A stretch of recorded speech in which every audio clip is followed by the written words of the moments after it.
আসসালামু আলাইকুম গাইস, আপনারা সবাই কেমন আছেন? আলহামদুলিল্লাহ আমি ভালো আছি। সকালে আমাদের এদিকে বৃষ্টি, কালকে রাত্রেও বৃষ্টি হয়েছে, এখনও বৃষ্টি হইতেছে। এখন আমি বসে বসে কি করবো, বাইরে অনেক বৃষ্টি, আমি বসে বসে লেচু খাবো। 100 লেচু নিয়েছি আমি এখানে। লিচু দেখি কত খেতে পারি, দেখতে থাকেন আপনারা।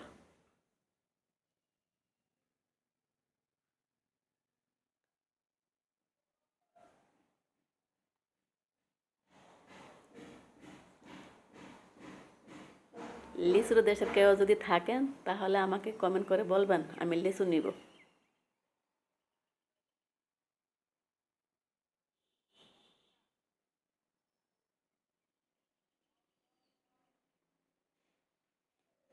নিজে ছিলে নিজে 50টা খেয়ে ফেলছি, আরও 50টা রয়ে গেছে।